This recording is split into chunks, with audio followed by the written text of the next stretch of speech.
Chase Lee Hockey, Blue Futon. I went in the box on the shelf and I picked up Vertigo, Alfred Hitchcock's greatest cinematic achievement, according to the back cover. So, not a lefty, but yeah, Vertigo. Let's see how it is.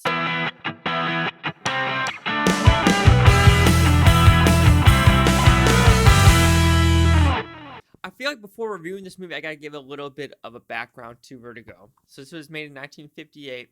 It was an Alfred Hitchcock movie, and one of his more personal achievements, what he called as more of a personal film towards him. And when it came out in the 50s, it was a kind of a decisive movie. People didn't know what to think about it. They're like, have like Orson Welles, who kind of did the Citizens Kane, didn't like this movie. Other critics didn't like this movie. But then throughout the 60s and 70s and 80s, 90s, and today, people are now saying it's a great movie and everything like that. It's like, I want to say in the 70s or 80s, it cracked like the top 100. And now, according to some review sites or critics, saying this is the number one movie. This surpassed Citizens Kane, I want to say, in 2012. So people are saying Vertigo right here is the number one movie ever made. So it's kind of interesting. Also, when it first came out, Alfred Hitchcock kind of blamed James Stewart for the failure because of his age versus Kim Novak's age, which I could see that, because watching that movie and seeing, you could totally tell there's a big age difference. I would say 40. It's got to be about a 40-30 age difference. It kind of is hard to believe, as well as the actor actually plays Kim Novak's husband in the story. So what I like about this movie, this is a very, I want to call it a suspenseful movie, but it's a very twist and turny.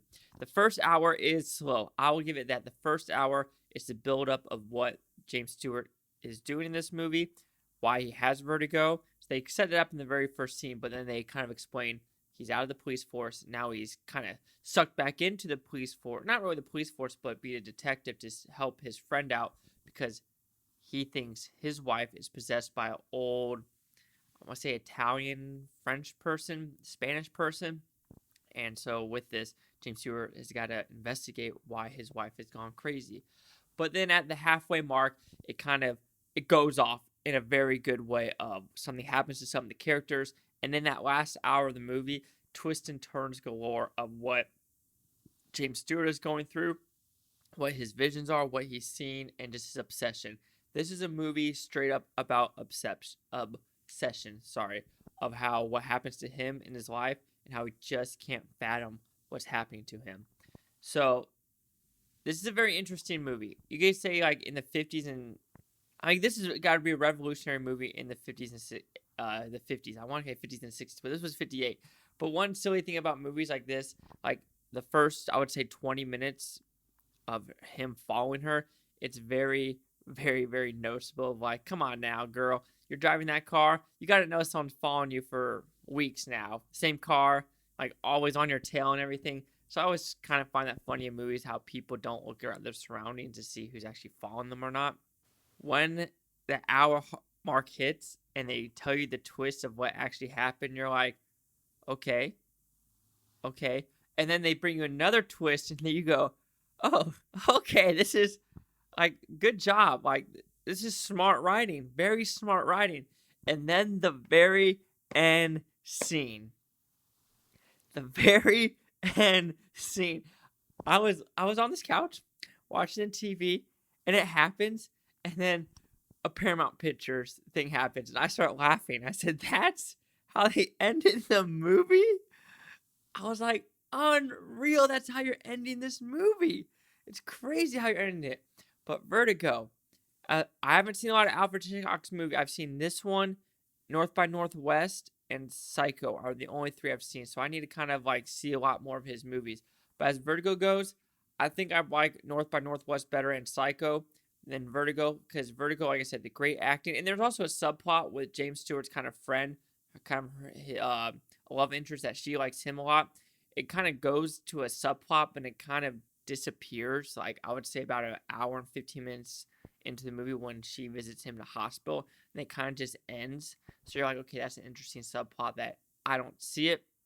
But apparently this is one of the movies, according to critics, you gotta watch it and enjoy it, the more you actually take into the actual movie. Because there's a lot of scenes in this movie where there's not a lot of dialogue. It's just him following her around. But Vertigo, it's good acting. It's a great story, greatly written. It looks good direction, like the restoration of how they did it. What do they say here?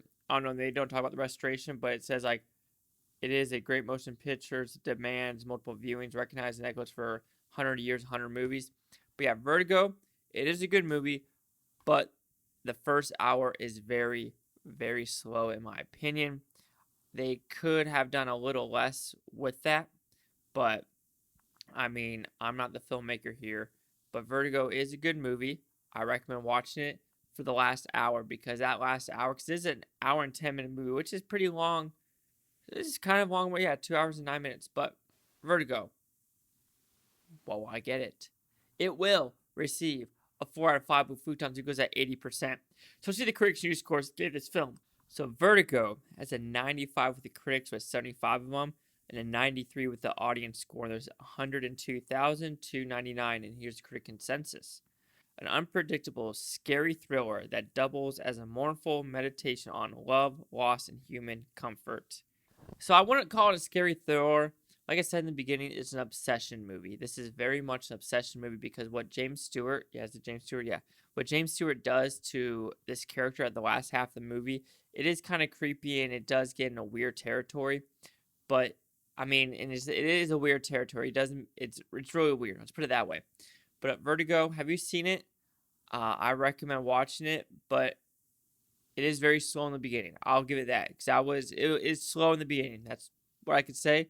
He was supposed to do that. Like I said, maybe with more viewings it makes sense, but the twists and turns is pretty intense. So do you agree with the 95, 93, or 80? Chasing like the Blue Futon. Like, comment, subscribe. Let me know what you think is Blue Futon, Blue Futonians. Thanks for watching and have a great day. Yeah, I don't know what to say because the last hour, amazing, but the beginning, very, very, very slow. Top 100 movies made, maybe. Like I said, it was nice to better viewing, but best movie ever made, I can't give it that. Not yet.